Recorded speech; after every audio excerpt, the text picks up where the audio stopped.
Now, just to give you a little bit perspective and know who you are in this audience, this session is about, we've got, the perfect guy to talk about Imagineering, from Disneyland. And I will introduce Marty later on. But the reason that we organize the Design Year Master Talks basically is to help create more opportunities for you guys, to get inspired. Okay. Now, today's audience essentially comes from the design and creative industry. Okay. We have, I think, from the education, from the students, and also from the public, roughly, spread out, and probably with more, from the education community. Okay. Now, it's the third Design Year Master Talks that we organize. The first couple of talks, just to give you the feeling of why we are doing it, we invite architects to talk to you about the experience gained from the landing park in Chicago. Okay. Some people actually ask us, why are we doing it? Now, we've got a major project in Hong Kong, West Hong Kong District project, which is a mega project. And the landing park experience is tremendously interesting. It starts off with a lot of skepticism, and then now becomes a park frequented by more than 4 million visitors every year. Rich cultural programs and also great economic added value to the city. So we want to use the opportunity, to let professionals, designers, creative directors, and the park operators, so on and so forth, to try to understand how that experience relates to us and how we could do better to work on some central project in Hong Kong. The second Design Year Master Talks, we invite Toyo Ito-san from Japan, a renowned architect, to talk about post-311 design. And the gentleman actually talked more about the role of architects, particularly the project Home for All, that he and 3 other renowned architects in Japan put together to do something for their citizens, to build communal gathering places in disaster-stricken areas. Okay, so we are all talking about design, not on the aesthetics. Okay, all of you, I hope that you fully appreciate the power of design and really have a heart, to help us, to help the industry, to inject more of the design thinking across spectrum, so that we can have a better life, better city, to enjoy. Now, today's talk is the best advice I ever heard, to be given by Marty. Now, Marty had a video clip to show you in a minute before we start to approach the stage and talk to you a little bit more. Now, when we talk about Imagineering, this is a very world-renowned word, Imagineering. Okay? And we couldn't find a better person, to talk to you firsthand about, the concept, the philosophy behind that. Marty is involved in the opening of virtually all the theme parks in the world. Okay, he worked his way up, at Disneyland, and heads up the Imagineering team for many, many years. And over lunch, we talked about how the team actually employed more than 140 titles, job functions, and to get the whole thing going. So I think this is a splendid opportunity to be able to work with Disneyland again, and to invite Marty to share firsthand his experience with you. Okay. Now, without further ado, probably just stay tuned, and we have the video clips, and then afterwards I'll pass the stage to Marty. Thank you very much. California. Within the walls of this top-secret dream factory, Disney theme parks, resorts, and even cruise ships are conceived, designed, and developed by a very unique group of people called Imagineers. And I'm very proud to be one of them. Hello, I'm Marty Sklar, Executive Vice President, Imagineering Ambassador. I've been with Disney for 50-some years, and during that time, I've seen a lot of dreams come true. But that's what we do. We make the magic. It all started in 1952 when Walt Disney began to develop his idea for a new kind of family park called Disneyland. Walt's success, of course, had come from telling classic stories in animated films like Snow White and the Seven Dwarfs and Fantasia. But he wanted to take his storytelling one step further by inviting his audience to literally step into the story. He wanted to create dimensional environments where his entertainment literally surrounded people. And that's what his idea for Disneyland was all about. To help make his dream come true, Walt handpicked the most talented artists and directors from his studio, people who knew how to set the scene for a movie, to help him set the scene and create story-inspired themes for his new family park. By creating Disneyland, Walt and his team created the theme park industry. And they made it happen by mixing imagination with engineering, which explains our name, Imagineering. Most people driving past this quiet, unmarked building have no idea this is where Disney magic is born. You definitely can't tell from the outside what's happening inside. And sometimes, neither can I. Walt Disney Imagineering has set the standard for theme park and resort design around the world. It's home to some of the most talented and creative people in the entire world. In fact, we have over 150 different disciplines busy making Disney magic, including model makers, artists, sculptors, writers, engineers, architects, sound and music experts, special effects designers, project managers, filmmakers, scientists, animators, landscape architects, and many more. We have a lot of interesting characters around here. Oh, hi, Marty. Nice tie. Hi, Mickey. See what I mean? Everything we do begins with the spark of an idea, and it takes a lot of talented and dedicated people to turn that spark into a park. Our Imagineering process usually starts with a brainstorming meeting where we have a lot of fun exploring ideas. Top secret. It's okay, you're with me. Hey Tom, how's the brainstorming going? Oh, hi Marty. It's going great. Everybody's really got their thinking caps on today.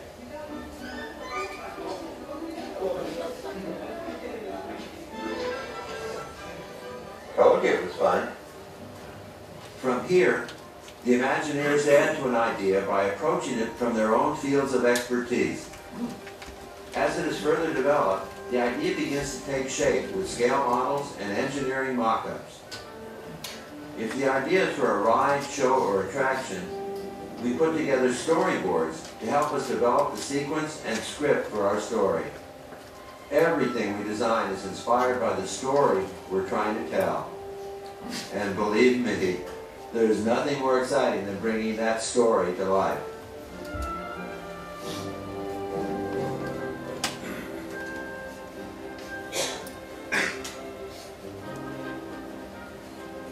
Anyone can dream, but Imagineers can make a dream come true.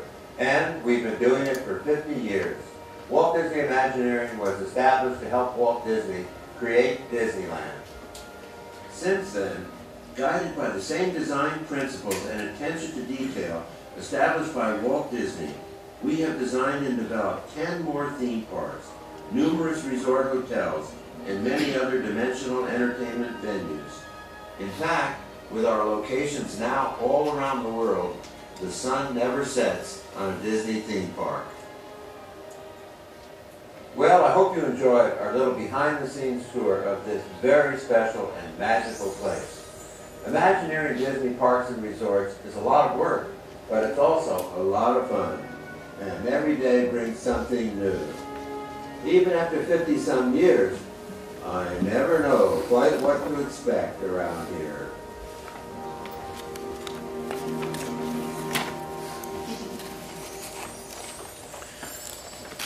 Well, the first thing people usually want to know when they see that is where they can get one of those shirts that keep changing colors. That's a design challenge for you. Well, thank you, Dr. Lee.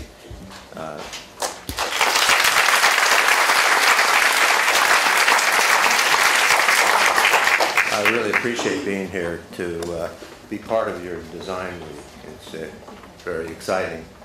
And it's also interesting to note that, in fact, I was thinking on the way over here, all the anniversaries of the Disney parks around the world that are happening right now. Disneyland Paris was 20 on April 12th, and Walt Disney World was 40 last October 1st, and Epcot at Walt Disney World will be 30 on this coming October 1st, and Tokyo Disneyland will be 30 in March of next year, and that's a lot of pleasure to bring to people around the world. And it's interesting that the Disney product has translated in so many different parts of the world, different languages, and so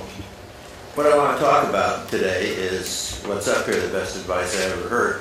When I was asked to be the keynote speaker for a theme parks conference in Amsterdam last summer, I thought about what might be most meaningful for me to talk about. And I've done so much speaking at conferences and conventions and seminars outside Disney and at Disney programs that I guess I could have easily pulled out something out of my files that would have been interesting, informative, and maybe even fun, especially one of my signature Mickey's 10 Commandments speeches. That's what the very first one was called, Mickey's 10 Commandments.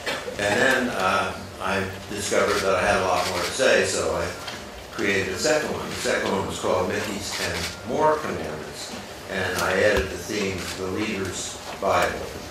And then the third edition, built on that leadership theme, with the key thematic phrase, leadership is earned and must be exercised daily. And then, for my fourth version, I changed the focus from leaders to team members by talking about followership, how to be a great team player and help your leaders succeed, because that's the only way great projects get done, by teams of people working together. Well, there are important principles in each of these talks, but now that I'm retired and have written a book about my experiences at Disney to be published next year by Disney Editions, I have an opportunity to be reflective about my life and my career. So I've done a lot of thinking about the people and the experience that have influenced me, and that's what I want to talk about today. And as I said, I called it the best advice I ever heard. I started out to focus on 10 ideas in this talk, as I had with my Mickey's 10 Commandments, but it didn't work because I had more than 10 commandments. In fact, the commandments have now grown to 40. And so today I have about 15 principles that I want to talk about with you. So let's get started. The first one, text from context is pretext. Professor Frederick Wellner at UCLA. Well, when I was a student at UCLA, I was fortunate enough to become editor of the student newspaper called the Daily Bruin. And perhaps this is why I remember so well the theories of one of the most popular teachers on the campus. For a journalist or anyone who wants to play fair, making sure something you quote is not taken out of context is imperative. That's what Professor Frederick Wellner called pretext. Fantasy is another matter, but this theorem applies to your work too. Whatever you do, your audiences have a right to be assured that the true stories we tell are really true, and the facts have not been altered or taken out of context to become pretext. Failure to prepare is preparing to fail. And this is a quote from John Wooden, who was a legendary basketball coach at UCLA. And Coach Wooden was easily the greatest basketball coach in American university sports history. His teams won 10 national championships in a 12-year span. The next highest number of championships is a coach who won 4 in his whole lifetime. I was so fortunate to be the sports editor of the student newspaper for 2 seasons writing about UCLA basketball and getting to know and observe Coach Wooden. I watched his organization of practices, his fair and equal treatment of team members, and his leadership style, how he motivated his team. I consider Coach Wooden one of my mentors for advice like this and so much more. Be quick, he told his players, but don't hurry. If opportunity knocks, be ready. And here's the ultimate advice. Make every day of your journey a masterpiece. Can't beat that. When you believe a thing, believe in it all the way. Have confidence in your ability to do it right. That's from Walt Disney. And I guess you'd say in the kingdom of Disney, Walt Disney's quote about the 4 C's represents his recipe for creating magic. And this is it. I'll read it to you. Walt Disney's 4 C's. Somehow I can't believe there are many heights that can't be scaled by a man who knows the secret of making dreams come true. This special secret can be summarized in 4 C's. They are curiosity, confidence, courage, and constancy. And the greatest of these is confidence. When you believe a thing, believe in it all the way. Have confidence in your ability to do it right. And work hard to do the best possible job. Well, I discovered a poorly written version of this and rewrote it. And then I got Walt to record it in this way, so that this now has become the accepted quote. It pretty much says it all. Curiosity. Walt wanted to know how things work. Once when some General Electric executives were coming for a visit, he had his experts explain all the technical aspects of the electronics and hydraulics for our audio animatronics figures. The next day, he personally took the GE executives through a classroom master course in the subject, adding some details that technicians hadn't mentioned. Walt Disney was a creator of stories who loved the technology that made it possible to tell them. He really liked to use a line I wrote in the early 60s, quote, Imagineering is the blending of creative imagination with technical know-how. And that is the combination. Confidence. Walt sent a team to the big International Amusement Park conference in Chicago a year before Disneyland opened, 1954 it would have been, and had them review his concept for Disneyland with the biggest and best in the amusement park business at that time. They all said he was nuts. Only one entrance? Crazy. Plant flowers? They'll get trampled. No carnival barkers? How will people know what's inside? Tell stories in an amusement park? Impossible. Tell your boss, they told Walt's emissaries, to save his money and leave this business to us. Well, when he heard this report, Walt loved it. He was sure he was on the right path for Disney. Walt's park was not going to be one of those classic dying amusement parks of the 1950s. Courage. It's true that Walt Disney mortgaged his vacation home in Palm Springs, California to build Disneyland. And of course, no one had ever created a full-length movie in animation before Snow White and the Seven Dwarfs. That took courage. Constancy. Walt was quoted so often about everything in life, you won't find his beliefs and principles changing over time. Consistent with the business being show business, one of my favorite Walt Disney constancies was this advice: you can educate people, but don't tell them you're doing it. In other words, first and foremost, we are in the fun business. One of my biggest challenges was writing Walt Disney's introduction to a film about our Florida project. It was actually the very last time Walt appeared on film, October 1966. Here's part of the introduction. Welcome to a little bit of Florida here in California. This is where the early planning is taking place for our so-called Disney World project. film is to bring you up to date about some of the plans for Disney World. But before I go into any of the details, I want to say just a word about the site of our Florida project. As you can see on this map, we have a perfect location in Florida, almost in the very center of the state. In fact, we selected this site because it's so easy for tourists and Florida residents to get here by automobile. Now, in larger scale on this map, our Florida land is located partly in Orange County and Osceola County, between the cities of Orlando and Kissimmee. And the important thing is that the Disney World is located just a few miles from the crossing point of Interstate 4 and Sunshine State Parkway, Florida's major highways carrying motors east and west and north and south to the center of the state. The sketches and plans you will see today are simply a starting point, our first overall thinking about Disney World. Everything in this room may change time and time again as we move ahead. But the basic philosophy of what we're planning for Disney World is going to remain very much as it is right now.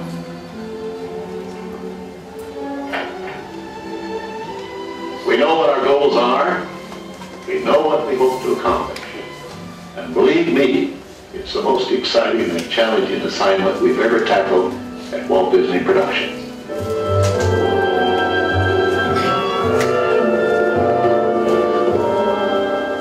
Well, as you can see on this master plan, the theme park and all the other tourist facilities fill just one small area of our enormous Florida project. According to this scale, I am 6 miles tall.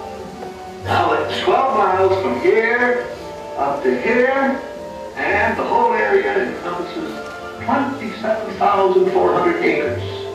That is 43 square miles, twice the size of the island of Manhattan. Here in Florida, we have something special we never enjoyed at Disneyland, the blessing of size. There's enough land here to hold all of the ideas and plans we could possibly imagine. And now, where do we go from these preliminary plans and sketches?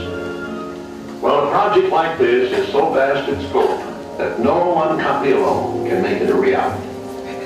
But if we can bring together the technical know-how of American industry and the creative imagination of the Disney organization, I'm confident we can create right here in Disney World a showcase to the world of the American free enterprise system. I believe we can build a community that more people will talk about and come to look at than any other area in the world. And with your cooperation, I'm sure this experimental prototype community of tomorrow can influence the future of city living for generations to come. It's an exciting challenge, a once-in-a-lifetime opportunity for everyone who participates. Speaking for myself and the entire Disney organization, we're ready to go right now. So as a writer, you always worried that Walt would not follow the script. And now here's one of my favorite examples from a lead-in to one of his TV shows about Disneyland. This is Johnny Hinch, who's in charge of this particular project. Hi, Jerry. Oh, you've met before. Well, wonderful. He gets around, you know. He knows all the pretty girls. Johnny, will you explain to Julia how what we're doing here, what this is all about? Yes, Julia. This is a more detailed model of the Plaza Inn. Now, over here is the serving area. And as you select your food, you can see through the dining room to a large solarium at the end. Now, here's a beautiful solarium. Tell them about that. Get down and take a peek. This is another view of the dining area. I can see it very well. And through the arches, to your left, you can see this large, beautiful aviary. With birds, singing birds, canary birds, finches in that beautiful cage, and live plants and things. It's going to be very beautiful. Sounds like a wonderful place to eat. It is. You can have breakfast, lunch, dinner, and Johnny, let's be sure it looks as good as the model, huh? Always a challenge. Well, you just met John Hinch. Disneyland is good for you. That's, John was a senior vice president of design for Walt Disney Imagineering. Started with Walt Disney on Fantasia in 1939. He was a brilliant designer. Think Space Mountain and Epcot's Spaceship Earth. He was also a brilliant philosopher. This was the title, Disneyland is Good for You, of one of the best articles ever written about Disneyland. And here's one of my favorite John Henge quotes from that story. Quote, "If you were at a fair or an expo, everything clamors for your attention." And this is a design challenge. So you look and you try to make sense out of things. You try to decide and you constantly make a lot of judgments. But here in our parks, when we come to a point in the park that we know is a decision point, we make two choices. We try not to give guests 7 or 8 choices so they have to decide in a qualitative way which is the best of those. We just give them 2. We unfold things. One of the best books about design, if you ever want to read it, I know, is John Henge's. It's called Designing Disney Imagineering and the Art of the Show. It's still available in paperback from Disney Editions in New York. Poor taste costs no more. Herbert Dickens Ryman, illustrator and designer of Walt Disney Imagineering. Well, there were 2 Herb Rymans. He was one of perhaps 2 or 3 artists Walt Disney treated as his favorites. And the one he chose literally begged because Herb was not working for Disney at the time to draw the very first overall drawing of Disneyland in 1953, 2 years before it opened. Herb Ryman also drew the first overall illustrations of Walt Disney World and Tokyo Disneyland. He created the concepts for their castles, made many of the key drawings for our Epcot shows and pavilions, and drew some of the early sketches of Disneyland Paris. But he was also an iconoclast who could poke holes in your comfort zone and loved doing it. Think about this statement, poor taste costs no more. Now, if you build something that's poorly thought out in design, chances are pretty good it will cost just about as much as a well thought out, beautifully designed project. That's why Herb Ryman believed that poor taste costs no more. He wanted to be very clear that whatever we did, it should be designed and built the best way possible. That's why so much of Disneyland today is still much as it was 57 years ago at its opening. Herb Ryman wanted us always to be able to say, I did the best I know how. Or, as Walt said, work hard to do the best possible job. Yes, if is the language of a deal maker. No, because is the language of a deal killer. Harrison Buzz Price, economist and numbers man. Well, Buzz Price, who passed away last year at age 89, was the greatest numbers man in the history of the leisure, recreation, and amusement industry. Bob Rogers, chairman of BRC Imagination Arts, called him, quote, the mathematic Dumbledore, or Obi-Wan Kenobi of the attractions industry. Buzz created and set the standards for evaluating the economics of projects. He completed more than 3,000 studies for projects around the world. He also studied and recommended the actual sites for Disneyland in Anaheim, California, and Walt Disney World outside of Orlando, Florida. All of us at Disney learned early on that you could not say no to Walt Disney. He would find someone willing to take a chance on a new idea or design. But Buzz Price knew that some ideas could be on shaky ground. So he invented the language, an axiom. Yes, if you can do this, consider that, it could work. Buzz made it clear that yes, if is the approach of a deal maker. Creative people thrive on yes, if, while no, because is the language of a deal killer. The message is clear.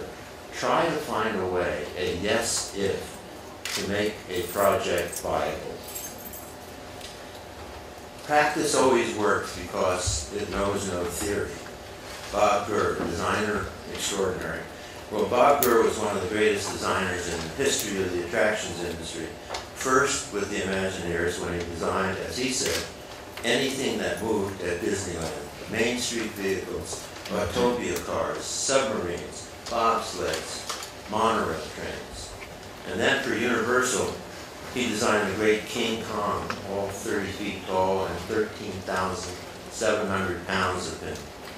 And then the iconic pirate ship that once stood outside Treasure Island Hotel in Las Vegas for Steve Wynn. Bob Gurr absolutely understood that you could not say no to Walt Disney. Even though Walt thought Bob was an engineer, Bob had no engineering training. Bob says, quote, Walt was not interested in what kind of certification you brought with you to Disney. On paper, I was not qualified to do most of those early Disneyland vehicle designs. We taught ourselves how to do it. Practice, actual experience, figuring out what works through trial and error.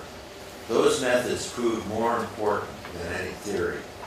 Here's an example of Walt Disney's approach from a video talk I recorded for the Disney Institute to introduce what is called the Disney difference.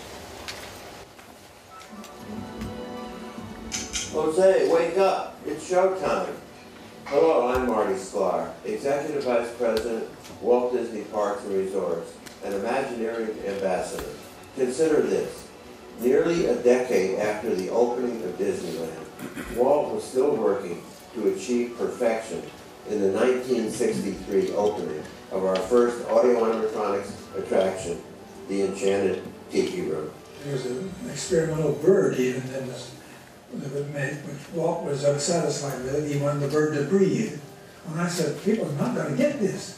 This is too much perfection. And he says, people can feel perfection. They may not know intellectually, they can just feel it. So, did Pierre really need to breathe? Probably not. But if Walt's quest for the best was to be achieved then, yes, breathing life into his tiki birds was an imperative. Today, as this legacy continues, extraordinary attention to detail is found throughout the Disney parks around the world. Really observe, for example, Expedition Everest at Walt Disney World's Animal Kingdom, which exceeds at every level the mission to entertain guests. Walt Disney Imagineers had a field day in outfitting the attraction's queue area with rich and exquisite details. We Imagineers consider ourselves like authors of stories, and sometimes we write those stories with physical objects, like Expedition Everest behind me. Now, part of the storytelling includes details like the props. We actually have over 8,000 props that were brought here from the Himalayas and its surrounding areas that adorn our queue lines here. Anything from pencils to the calculator to the stairs to even some of the bricks and even the nails that hang the pictures on the wall. You might say, why are these details important? Well, it's who we are as Imagineers, and ultimately, it's the Disney difference. Was it worthwhile? Of course, because our guests have made it clear that it is this attention to detail that allows them to feel the perfection. Details like this. 99% of our guests may not notice this ladder purchased from an actual home in Bhutan. However, subconsciously, our guests would notice that something was missing from the scene. They may not know what it is, but they will know that visually something is missing from our story. We call this the long shot and the close-up. It requires detail from a distance and, again, close-up inspection to bring an attraction to life. Some of the secrets behind our magic can be found in the timelessness of our experiences and some in the timeliness of our execution. We hope that these concepts and principles inspire each of you to breathe new life into your own world and your own organization. Well, this is not one of the parrots, but Diego on there. I always am amazed when I hear that because he must have sucked on helium before he spoke, because you can't talk that time. When Imagineering, well, what's wrong with contemporary? Roy O. Disney, chairman of the Walt Disney Company and Walt Disney's brother, When Imagineering was designing Walt Disney World in the late 1960s, we put placeholder descriptive names on the hotel themes we were designing.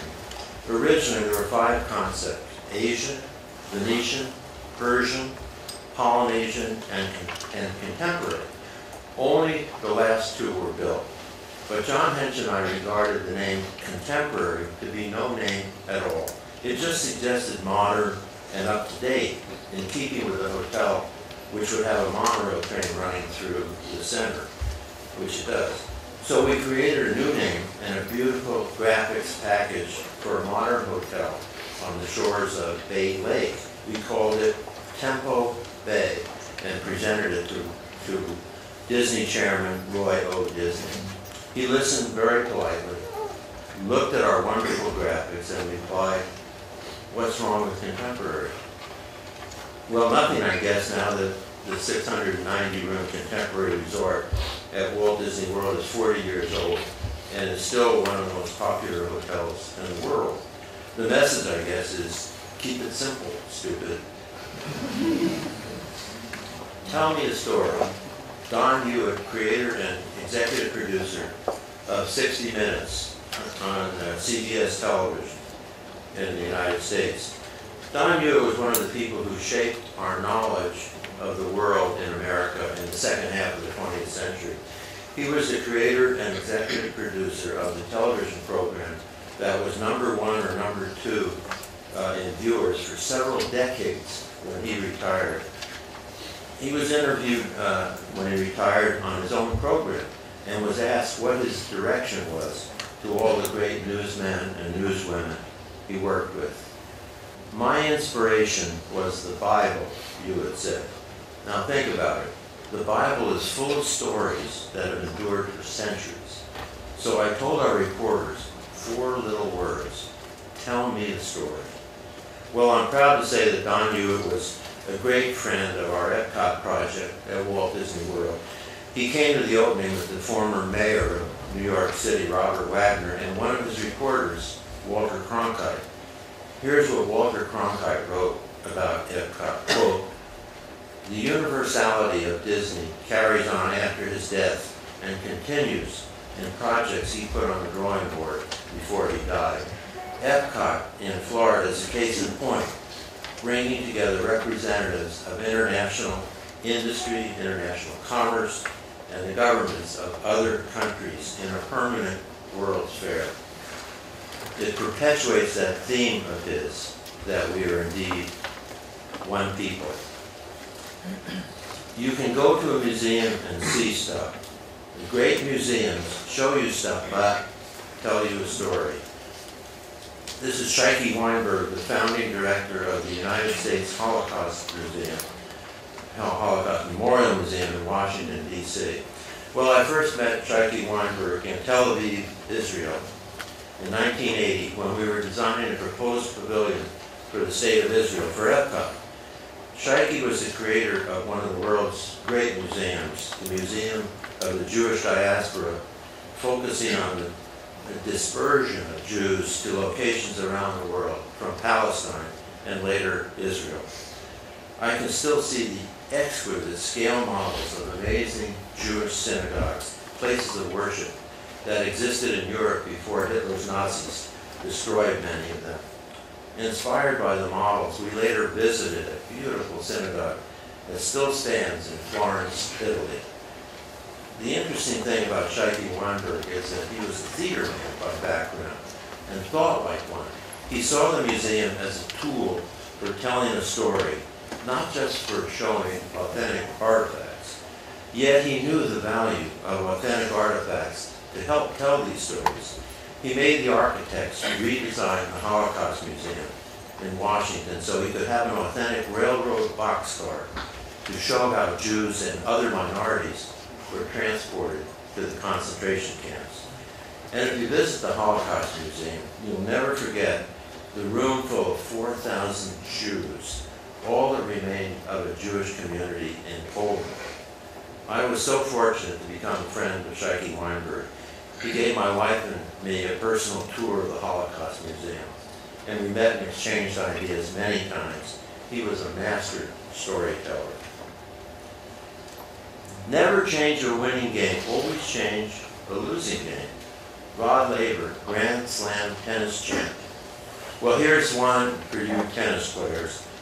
I have a well-worn issue of Rod Laver's 1973 book, The Education of a Tennis Player. Not just any tennis player, but the first one to win the so-called Grand Slam. First, his native Australian Open. Then Roland Garros in Paris, the French Open. Then Wimbledon in London. And then the US Open in New York. Laver credits another great champion, Bill Tilden, for this advice, which he completely followed. It's amazing, Laver said, how many players disregard this sound advice. They get ahead and neglect the message that got them there. They fall behind and keep failing with the tactics that put them down. Now, you don't have to be a tennis player to know how sound this champion's advice is for anything in life. When something works, don't forget it. We love the win. Jackie Cooper, head pro at the La Quinta Tennis Club near Palm Springs.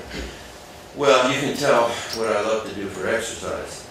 I had the good fortune to play in 2 member pro tennis tournaments with Jackie Cooper, the pro at this great club in the California desert near Palm Springs. We won both championships, even beating John Austin and his partner.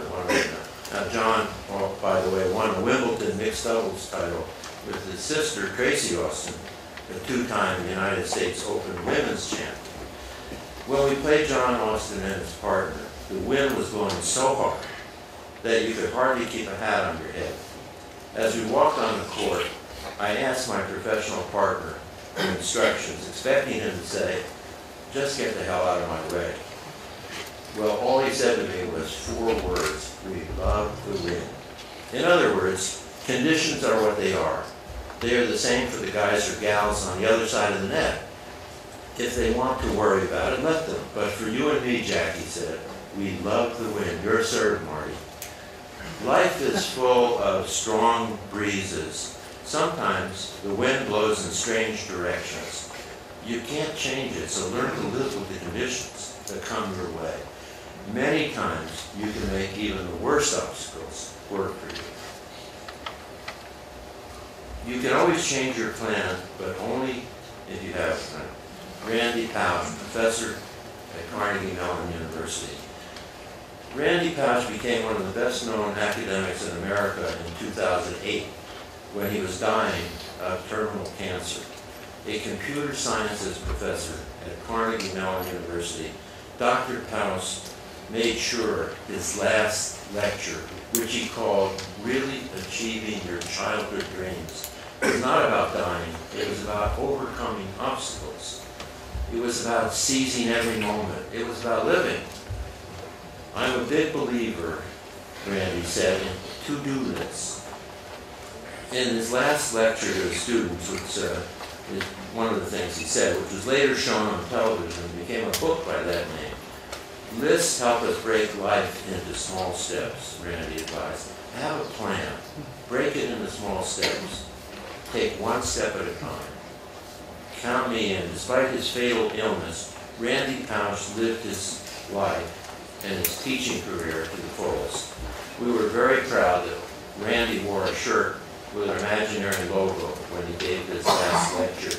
He had worked with our team as a consultant on the Disney Quest project for the Walt Disney World Village. Be optimistic. If you are not positive, who will be? Walt Disney. Promote sincerity, optimism, and enthusiasm. Coach John Wooden.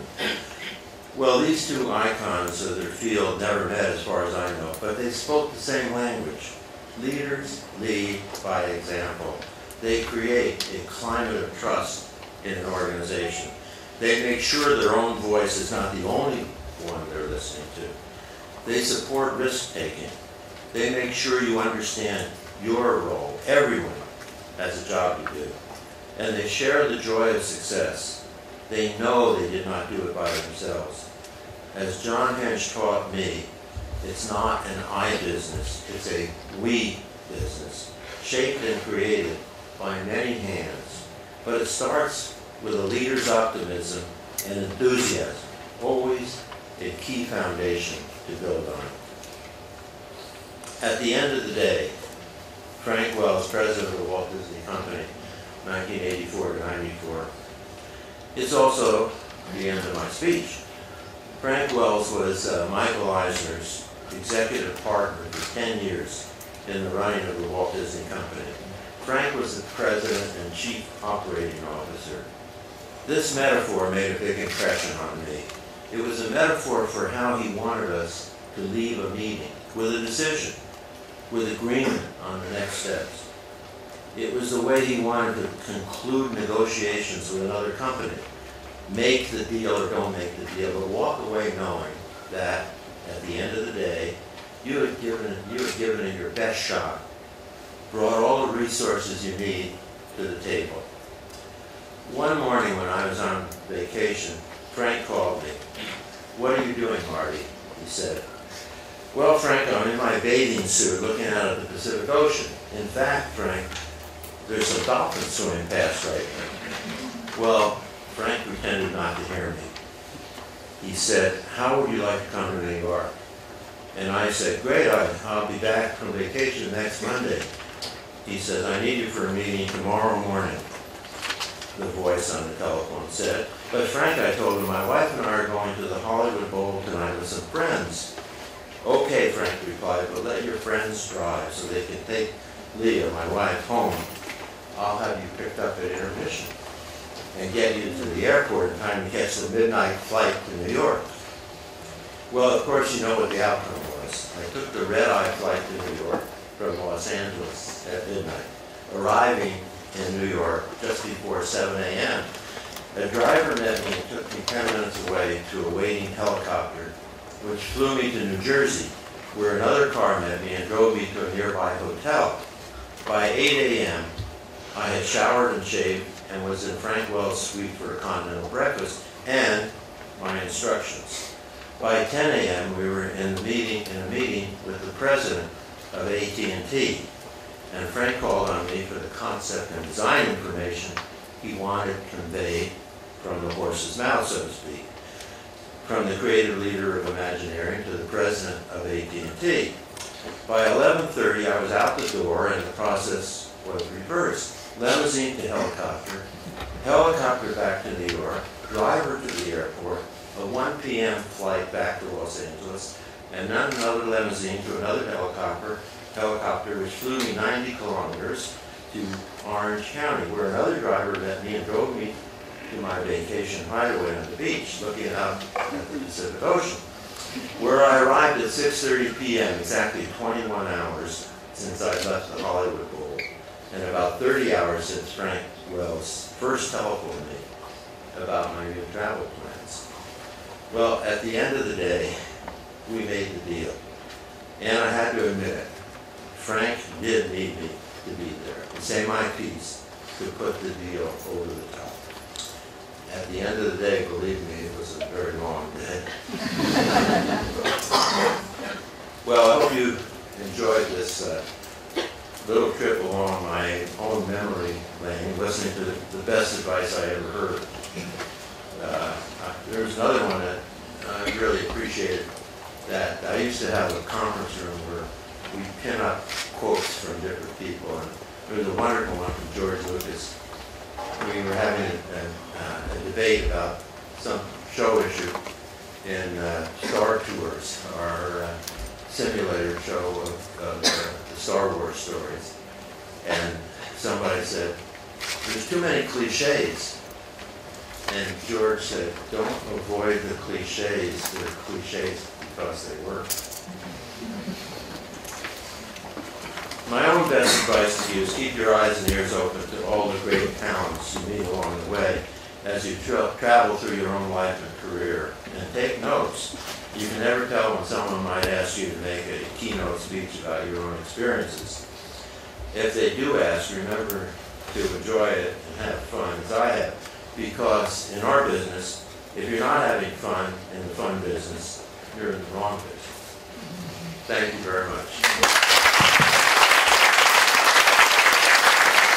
Thank you very much, Marty. I think this is a really amazing way of learning through your experience and trying to inspire us. Now, some Q&A time. Perhaps I will also invite on stage another, Disney personality, and I think it's been close friend of Hong Kong Design Center, for many different projects. Now, I note that he will be leaving Hong Kong pretty soon, so this will be the last one. Okay, now, and please welcome, the Disney creative director. Sorry, I just sorry. Theron Science. Thank you very much.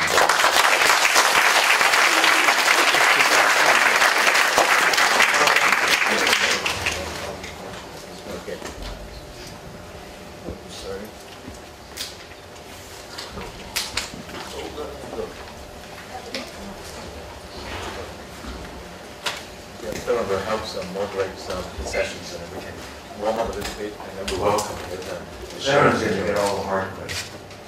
That's fine. Please leave.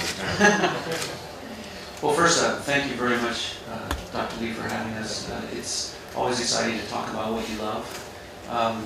We've spent quite a lot of time in Hong Kong recently talking about Imagineering, design, Disney theme parks, and storytelling. We've presented the Imaginations program for Hong Kong universities, faculty, and students, and I've been really excited about the response. And we're just launching another year, so being able to have a legend like Marty come and present and talk about his life, and it's pretty unique. I know many of you may not really understand how unique of an opportunity it is to have somebody that worked directly with Walt Disney to be able to share those experiences. I didn't say that.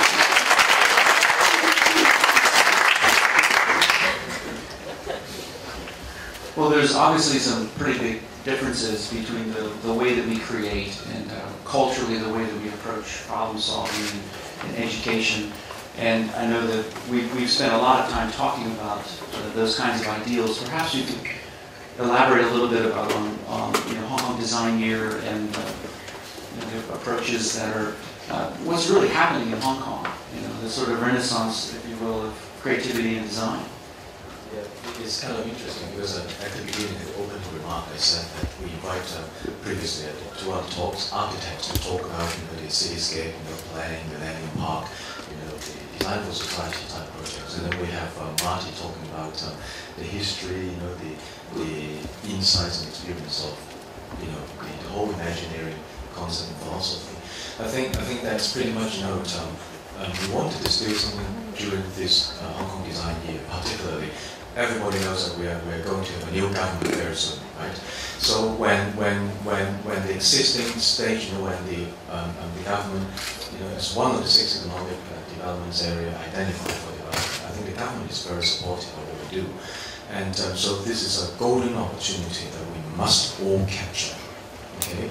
But to capture that and also to get the message out to the public, and the public means the broad, the society, all of you, probably, you guys are the least, I would say, difficult to teach to, because we're studying design, we know the power of that, but there's a lot other hindrance and a long journey for us, to get to the business community, and even the users of design, a wide level of users of design. So the whole design year is kind of interesting coincidence, because this year we just literally have a whole year full of celebrations and events, and even the government is celebrating Hong Kong's return to mainland China. We're celebrating the 15th anniversary, and so we have a lot of programs to appeal to the public and to students.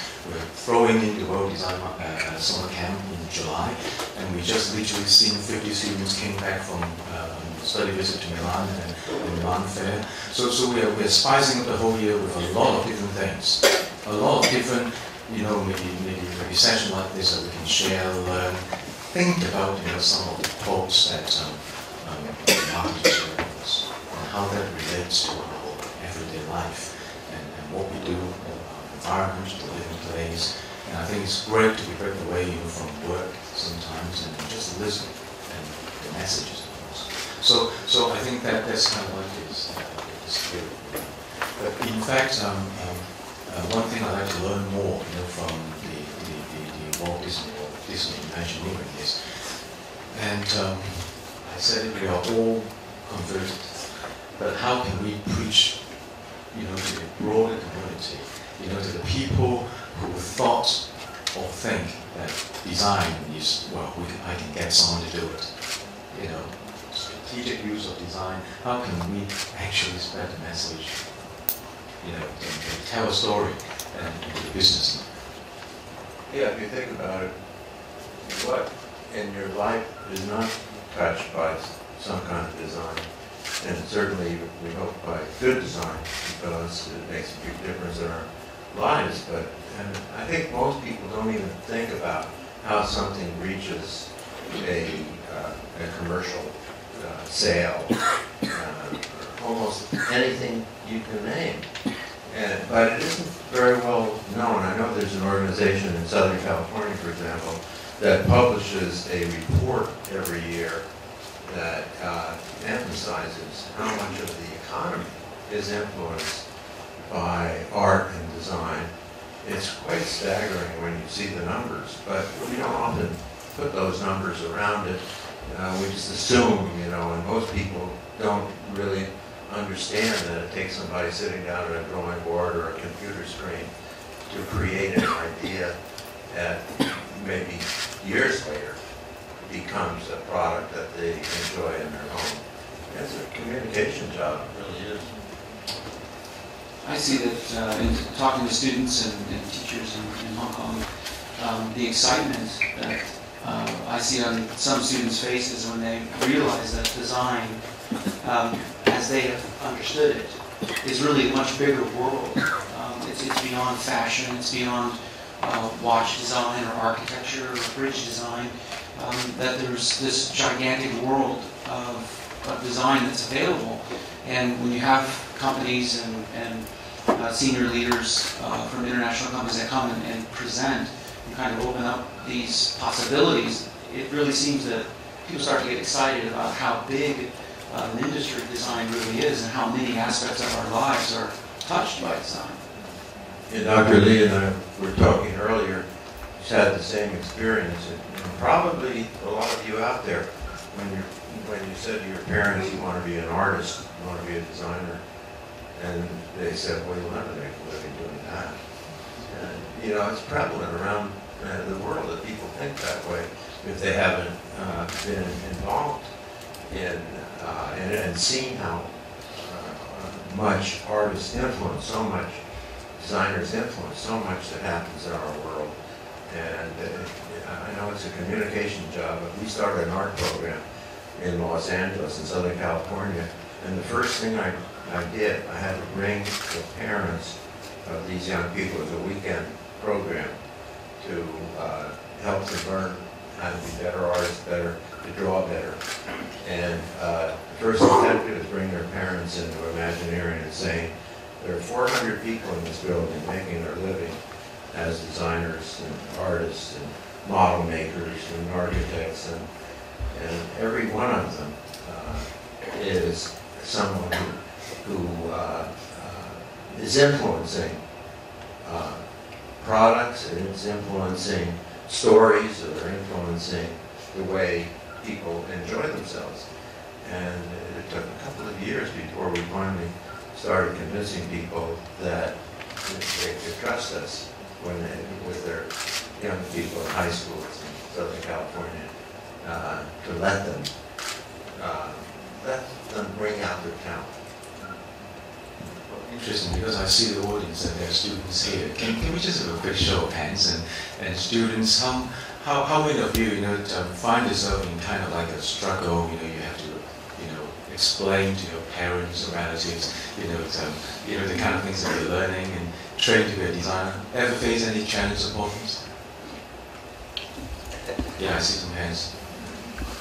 Lots of smiles. I take it as everybody understands.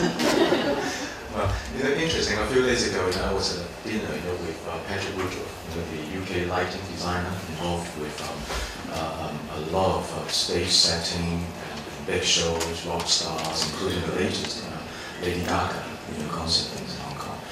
And at dinner, we were just casually talking about things, and then he kind of saying something like, when a designer is no longer thinking and acting like a designer, great opportunity comes out.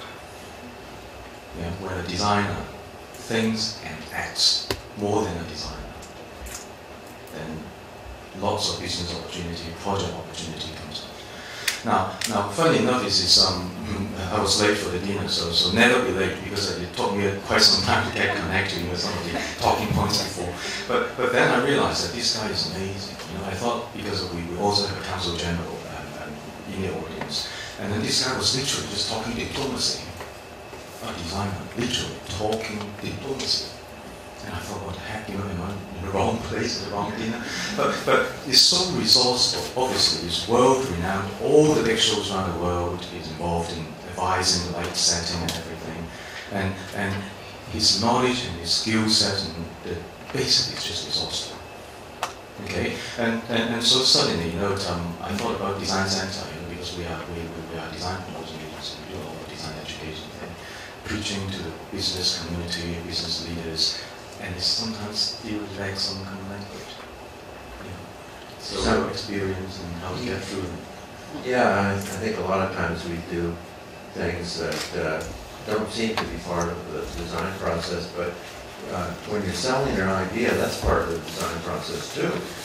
And I'll tell you one story, that when we were trying to get countries to participate in Epcot in Walt Disney World, we had all the ambassadors from Washington, including the Russian ambassador, Anecdotes at the time, and the Swedish ambassador was a tennis player. Well, I was supposed to be the best Disney tennis player, so I had to play tennis with this man.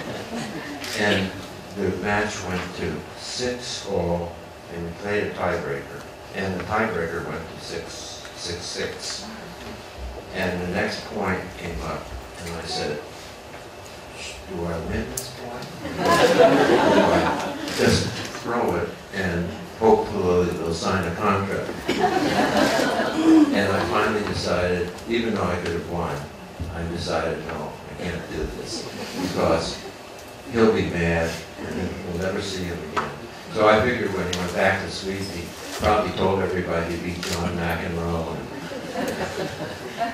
beyond board. So you do a lot of things to sell and communicating.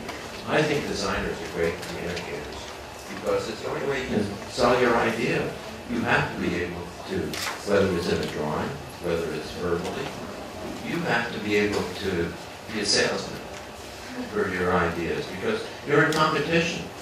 You're in competition with other people with great ideas. Who's going to win? The person who can not only do the design that works for the problem, whatever the issue is, but also can communicate that. Very important. I see that the audience that the new director of the Institute of Advanced Education from Poly is here, and there are schools around the world in America. Many of the Ivy League business schools are teaching executive of design thinking. Some of the knowledge and skills and about design planning and things like that. So I guess that there's something interesting in the design training, that helps pull the many different abstract things together and as you said, maybe help realize something. And so I guess that's the trend that we have to cherish and respect. But Phil, coming back, I know you're leaving Hong Kong, but with your experience in Hong Kong, we have a theme park in Hong Kong, and you employ a lot of staff, local staff. And from the cultural perspective, even in Hong Kong, maybe the operation is different from America, but you still require a lot of creative staff to help. Do you see any cultural differences? Because our educational system is different, the cultural background of families and upbringing is different. Care to say something about that? Definitely, it's a really great point, and I would say that probably some of my greatest education since coming here has been from my local colleagues who grew up in the education system here, graduated, learned about art and design, and were given the opportunity to join the Disney company, Imagineering, to design and build Hong Kong Disneyland, and they're sharing the cultural differences with me, really express all of the things that they learned, and they really had to be given the freedom to make mistakes. They had to be encouraged to take risks. They had to be encouraged to be curious. And even though that was outside of their maybe nature of growing up, they embraced those ideals because it's values that we have in our company. And we believe that all great designers have those traits. So once they really embrace those ideals and those traits, and they began to explore, they really blossomed. Very, very proud of our conceptual designer, Akwan Chan. You may have heard me talk before. She's a graduate of Hong Kong Design Institute. Built Hong Kong Disneyland, was on my team for a few years, and took a position in Glendale at our headquarters in California, working on the Shanghai project.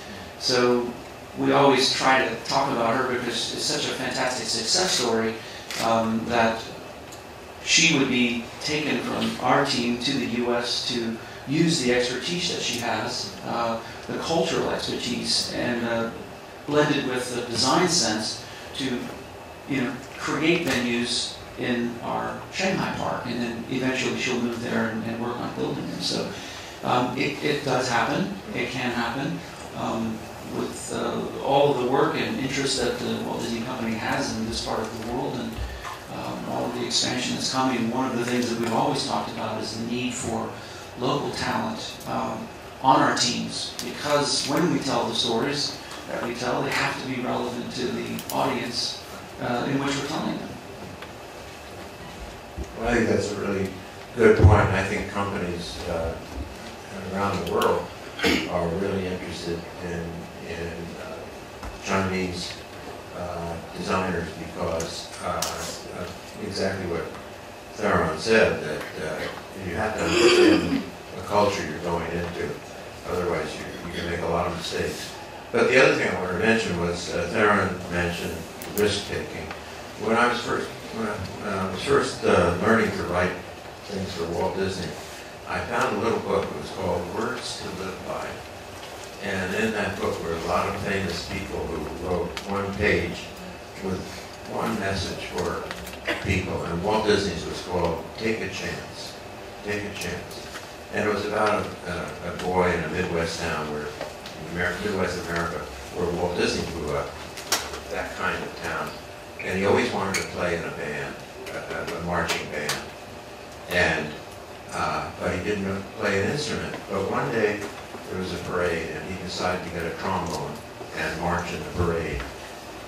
And as the parade was going on, the bandmaster realized these awful sounds were coming from this one young man playing the trombone. And the bandmaster said, "Who is making all those terrible noises?" And he raised his hand. And he said, "Why are you making those terrible sounds? It doesn't blend in with anything." And the boy said, "Well, I didn't know. I never tried before.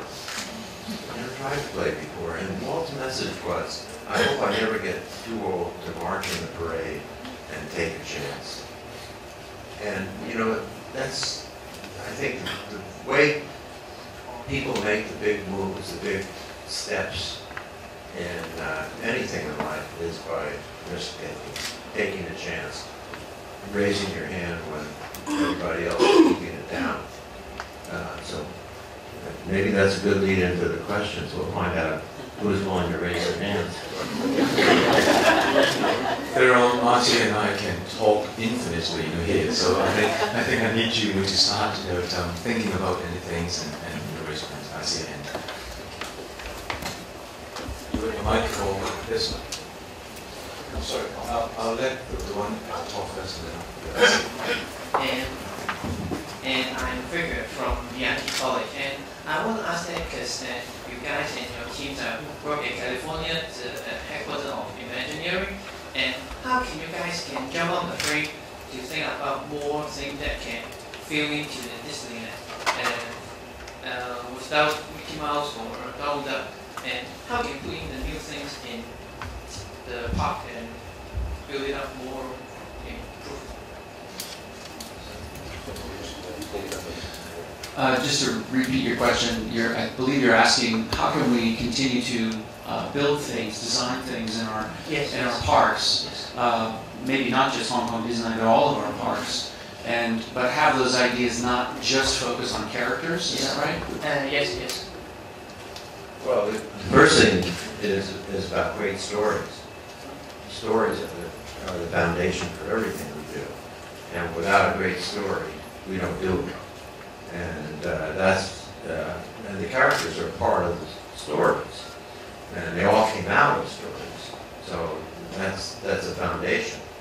And so we're always looking for great stories, like the Pixar people tell great stories, and that's the first thing we work on. I think maybe a good example is Pirates of the Caribbean. Pirates was an attraction that was not supported by a movie franchise or characters that were shown on television. It was developed as a wholly original concept and story for Disneyland. So successful was the story and the attraction that, of course, it's been recognized in different incarnations in our parks all over the world. And the attraction story itself inspired a movie franchise, and that's probably what you guys are most familiar with is Captain Jack Sparrow and the characters from the film. So I always find it very fascinating that an attraction, a story, inspired a movie, and then that movie became so popular with the new generation that it then re-inspired overlaying those characters onto our original attraction so that it could be relevant for new audience members. And I want to ask this, I know Marvel is your brand in Disneyland, right? And would you guys build up a Marvel park for a live Iron Man to fly in the sky? Or is this one of those hard questions that you want me to take? I told Thurman he was going to get all the hard questions. I was going to turn to the person next to me and give the hard question. The buck stops here, as they say. I think when you read in the newspapers and you see in the news that the Walt Disney Company purchased Marvel, I think you can begin to understand the excitement that we would have as designers as being able to play in the world of Marvel storytelling, like we would with the films and characters and stories of our Pixar films that you've seen. We've explored many ways of bringing those two-dimensional worlds and characters to life in 3 dimensions in our theme parks. I think that you would want to be able to see that in the future with Marvel as well. We aren't announcing anything, but it's one of those properties that we would certainly love to explore in the future. And I want to ask one more question. Because Marvel is a comic for adults, and how could your Imagineering team communicate with them to bring up something that is appropriate to kids and adults to appreciate the products that you bring up? Well, my learning process was so much from Walt Disney. He used to say, adults are only kids growing up anyway. And his point was, you don't play down. You don't play down. You make things that are not for kids. We don't do things that are for kids. Walt Disney did one attraction at Disneyland, second year we were open. It was called Midget Autopia, and it was a ride that only kids could go on. Adults couldn't go on with it. And he realized that it violated the whole reason he built Disneyland, which was the fact that he wanted something he could do with his own daughters, where parents and children could do things together. So you don't play down. And think about all of you. I mean, I watch my grandkids. When I didn't do or understand the things that they do when they're 10 years old now. You know, maybe I've matured slowly, but the fact is that people are growing up, children are growing up a lot faster today, and a lot of it, of course, is the speed of communication and access to communication. Oh, sure. I'm Carrie Chen. I teach advertising at Hong Kong Baptist University. My question is, I love the post, I love the wind.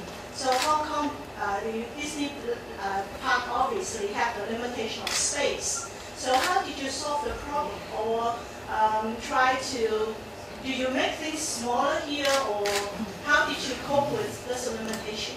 No, we actually have quite a bit of space in the new attractions that they're opening this year and next year will open up a lot of space.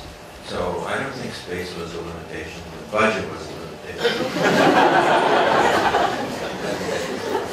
I know that so many things were criticized by the government, but the deal that was made with the government was actually gave us not enough money to do the park.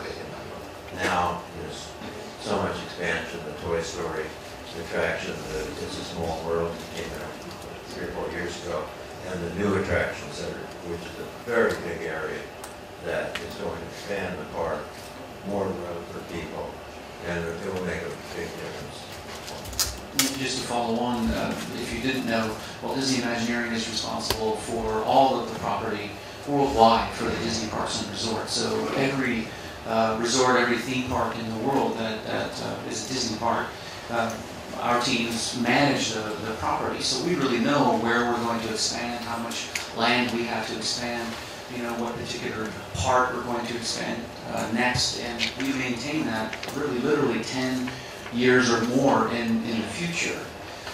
So we really do know where we're going to go, and there is plenty of land at the Hong Kong Disneyland site to expand. And in fact, one of the most exciting things we've been doing, you know, obviously since opening, is planning, sort of strategically planning for the future, how we're going to grow, you know, ideas for where we're going to expand and what we're going to do. And that's always really, really exciting to see that come together.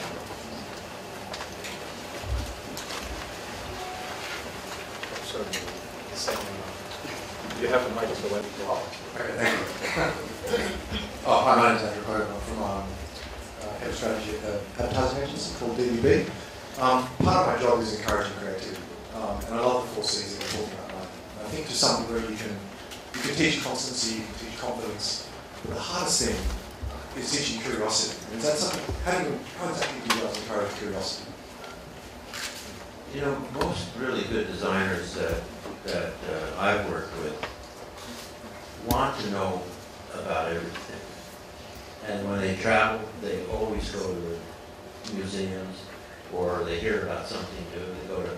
I used to have a weekly lunch with my top creative people, and the first thing I'd start is who saw something new this week that really excited you, whether it was a play, whether it's somebody read a book, went to a museum show, heard about something and a new idea, and it was very amazing how much you could, as an organization, you could learn so much more by sharing than you can as an individual. But for me, I always said that there's 2 ways to look at a blank piece of paper. One way, you see a blank piece of paper, it's the most frightening thing in the world. You know why? Because you have to make the first mark on it. The other way to look at it is it's the greatest opportunity in the world, because you get to make the first And if you think about it that way, you become, I think you do become very curious about what's happening in the world, new ideas that are going on, new technology. I did when Walt died, they did a film about him. And they asked me to say something, and I said, this was a man that had one foot in the past and one foot in the future. He had a foot in the past because he loved the nostalgia of the old days. And he had one foot in the future because he loved the technology. Because the technology was an enabler. It was a way of giving him an opportunity to do things that he couldn't do last year. I mean, when we did Space Mountain for the first time in Walt Disney World, it was actually 6 or 7 years after it was first designed, because we couldn't figure out, computer systems were not sophisticated enough at that time, 1965, to keep the cars separate inside the mountain. Well, 6 or 7 years later, we were able to do it. There's an attraction at Disneyland, Disney's California Adventure, and at Disney's Hollywood Studio called Toy Story Midway Mania. It's got 143 computers backstage talking to each other. And you couldn't do that 10 years ago. So if you gotta stay curious. You gotta want to know more. And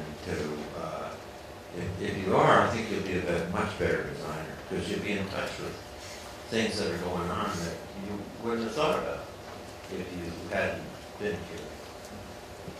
If I could just add, I think one thing that I always encourage our designer team to do is, the world has really gotten to be a very small space in a short span of time. And as Marty said, technology is one of those tools that has done that.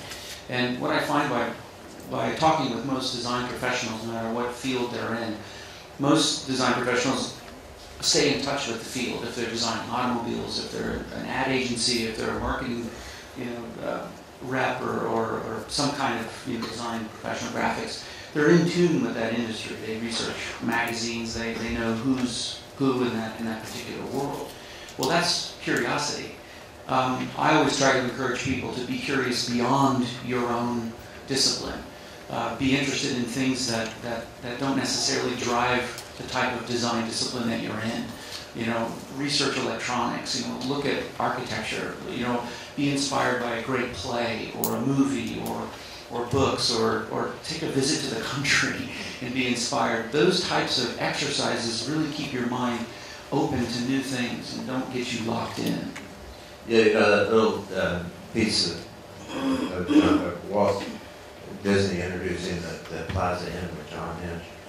When John was given that assignment to design that restaurant, he said to Walt Disney, I don't know the first thing about restaurants. And Walt said, well, don't look at me. You go find out.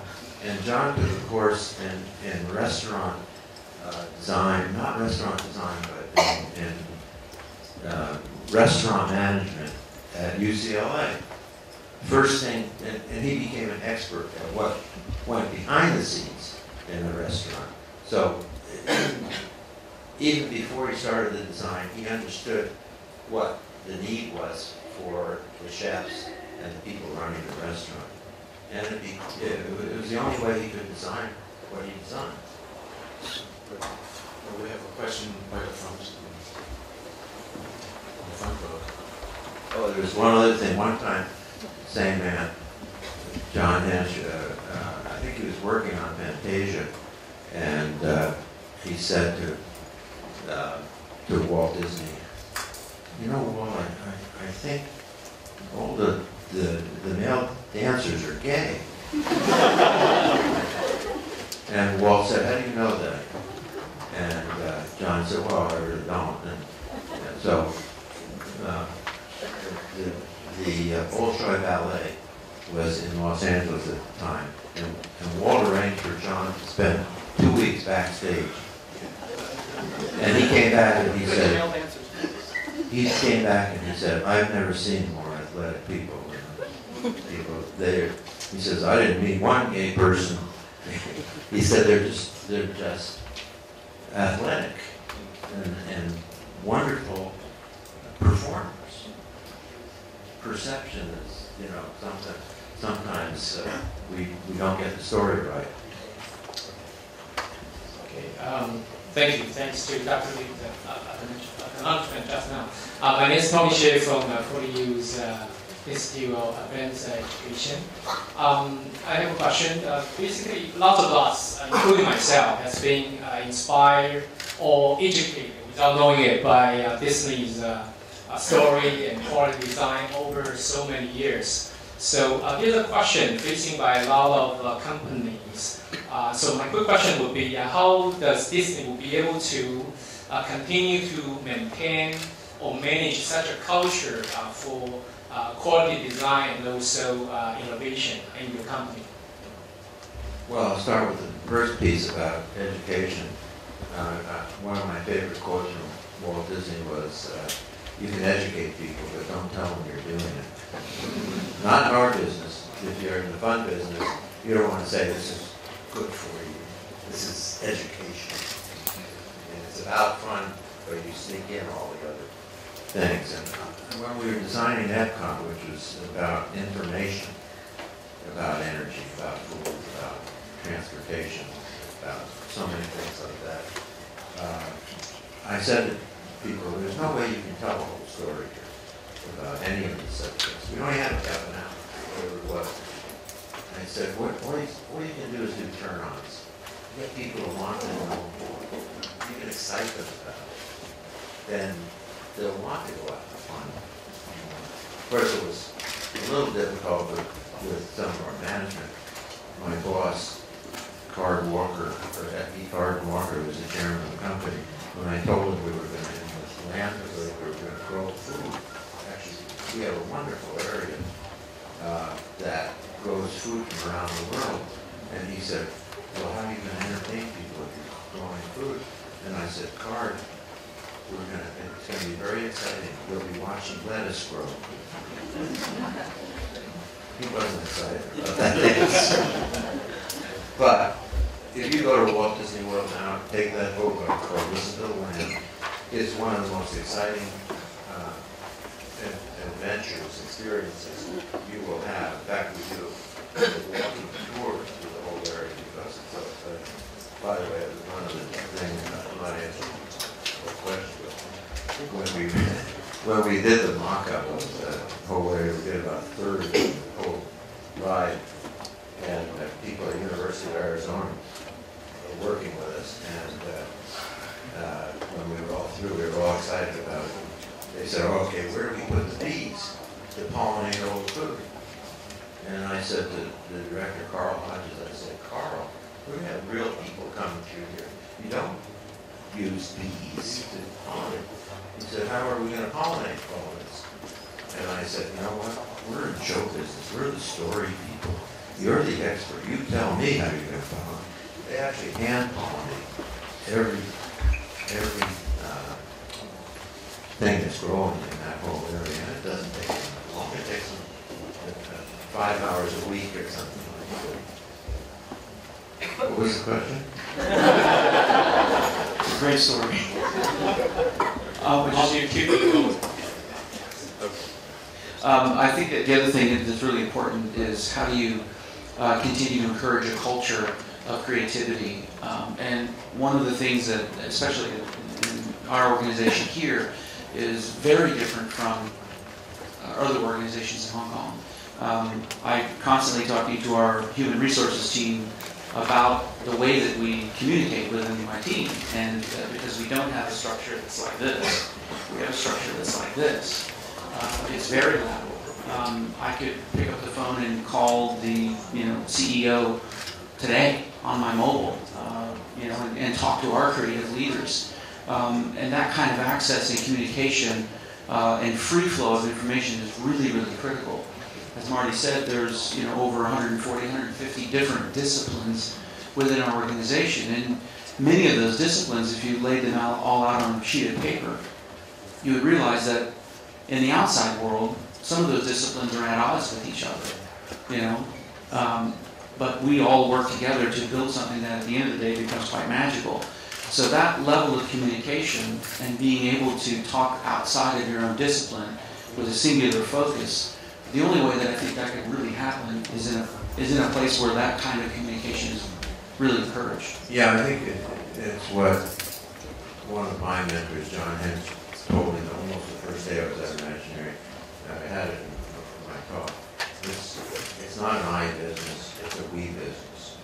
And if you convince people that all these hands are on so many different hands, are going to make the product better because they bring their own skill and creativity to it. And you know, you have to accept the fact that your name is not going to be on the product. I always said there's only one name on the door to this day at Imagineering, it's Walt Disney. So we're not going to get our names involved, but you get your satisfaction out of seeing the enjoyment that people had in being able to go through these experiences. And also, I realized this was really brought home to me at one point when the aerospace business started to go down in the United States, that we started to hire engineers who were making weapons in engineering in the companies they worked with. And all of a sudden, and they didn't want their families to know what they did. They're making things that kill people. They came to work for us, and all of a sudden, they were making things that they could take their kids to and watch them have fun. It's that kind of culture that you realize you're bringing enjoyment to people. You want to be there to watch people laughing and having fun in what you do. It's a great satisfaction. I'm John Lowe from the Hong Kong Design Center. I may be sounding like a recruitment agency for Walt Disney. I'm retired, you can't recruit me. We have many students here today in the audience. And they may one day would like to become Imagineers.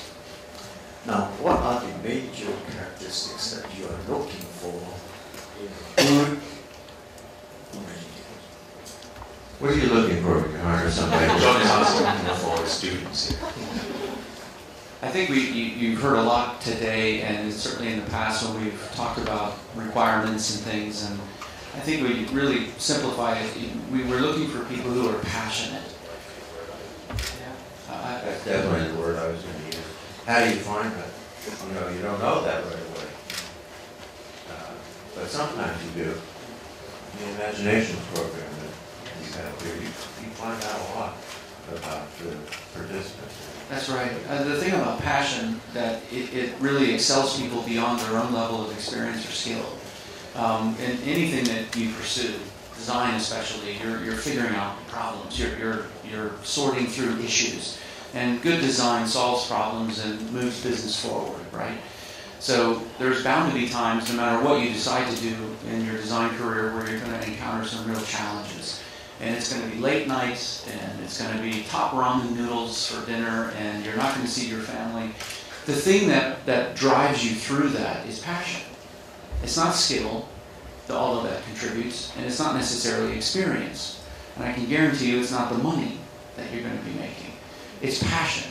And that's really, I think, the thing that we look for the most is who are the people that just absolutely love what they do. They, you know, Marty said we work in the fun business, and if you're not having fun, it's the wrong business. And it's really true. That contentment is the thing that drives you. Of course, we're looking for people who are skilled and who have experience. That's a given. But so are every other organization. We're looking for people who are not afraid to take risks, who are not afraid to step out of a comfort zone, certainly not afraid to try new things. You know, packing up from Hong Kong and moving to Los Angeles and working with people, many people you've never met before in a completely different culture. You know, for a Hong Kong person, that might be a little bit daunting, but I can tell you she's having a blast. A blast doing it. So Hopefully that answers your question, John.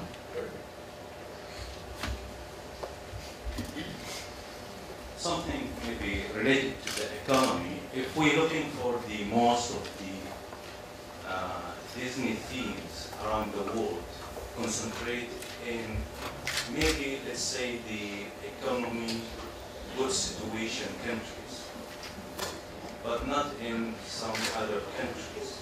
This may be revenue for good for the Disney theme.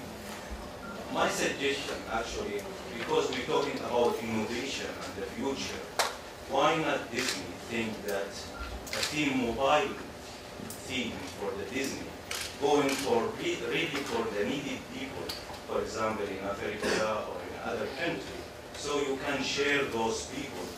Because if we're looking for really about the ticket of the Disney, it's very expensive. It's not allowed for some people that really want to make fun of the your team. So this is my suggestion for you. Sorry, I didn't catch your name. My name is Fawaz. I do in my PhD in Poly. I think it's kind of important thing that we were talking a lot about design. Disney obviously is a business proposition, but also kind of design. But certainly there are lots of applications that designers or design projects can apply, reach out and solve other problems. Well, I can tell you this, that there's, I can tell you in the United States, there's no company, in fact Disney's been right at the top of the list of volunteerism, the number of people, they call it volunteers, but Disney's been at the top of that, doing a lot of things for a variety of communities, building things, contributing, particularly where we have major organizations. That means Orlando, Florida, Los Angeles, New York. And I think that same idea has been, I know Theron is doing a project here in Hong Kong that came to me when I was still active, and he's been involved in this for 4 years now, right? And nobody knows about it because he hasn't talked about it. But we do a lot of things like that behind the scenes that no one ever knows about. There's an organization in the United States called Make-A-Wish Foundation. Young people, particularly young children dying of cancer and things like that. You never hear about that because we don't do any publicity of it, but we do it.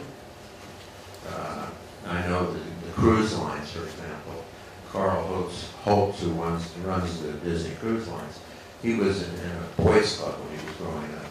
He does so much for boys and girls clubs in the Orlando area. I mean, it's the kind of thing where you don't talk about it because so much of it is, if you do, you're going to get even more than the thousands of requests we already get, in which we do constantly. I mean, I have somebody called me a couple of months ago, and I put him in touch with the Disney people. He runs an organization that tries to help families with one of the parents' dies while the kids are still young. It's called late stage cancer, something or other.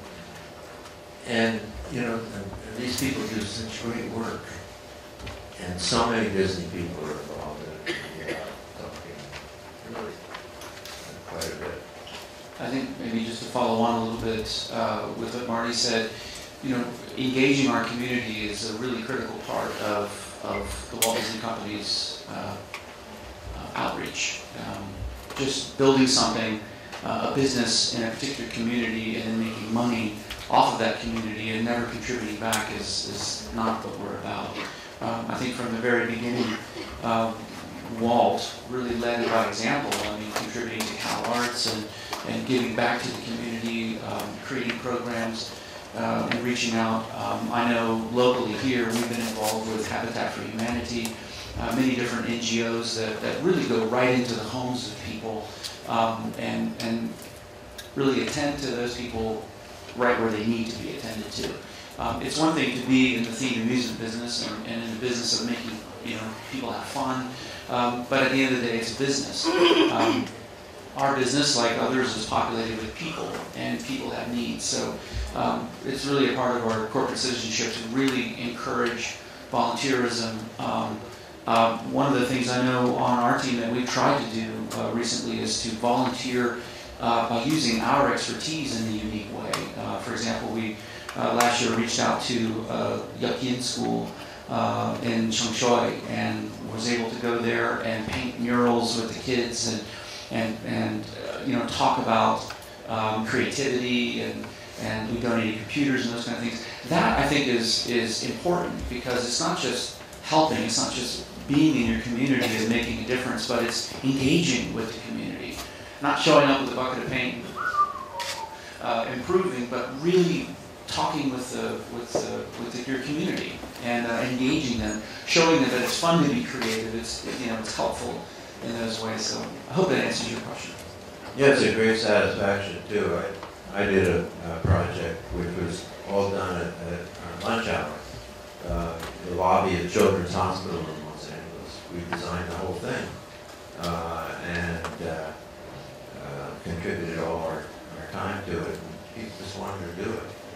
You find that Disney was actually financially and artistically the biggest contributor to the new Children's Hospital in Orlando, Florida, because a lot of artwork was done by our Imagineering team in Florida, where Theron has gone back. So you just don't talk about those kind of things. You do. My colleague just reminds me that time's up here for this session. Now I understand fully, the title of the best advice I ever had, and surely during this period of time we had many surprises coming through, and some of what we talked about, stay curious and be curious. I think seems to be something that particularly brings dear to every one of us here. So I would say thank you very much, Marty. Thank you very much, Theron. A big hand to them. Thank you very much. Thank you. Thank you. Okay, now it comes to the close of the session for today, and obviously stay tuned because we have another HKDY Master Talks coming up in June, and that's talk about the maritime museum. Now, as said, you might think about what's the relevance to us, but stay curious, okay? And at the same time, do help us to promote the whole design here thing, because this is a very rare opportunity for us. We have a lot of programs involve students and kids and youth programs during the summer, and we have the World Design Summer Camp coming up. We have the Dong Yongji from Taiwan, we have the Chinese calligraphy and design exhibition in July, which involved designers from Taipei, Hong Kong, and mainland China. And then we have other exhibition programs like South Asia coming up in more than 15 Asian cities. So there's a lot of programs coming up. Stay tuned. Thank you very much. Thank you.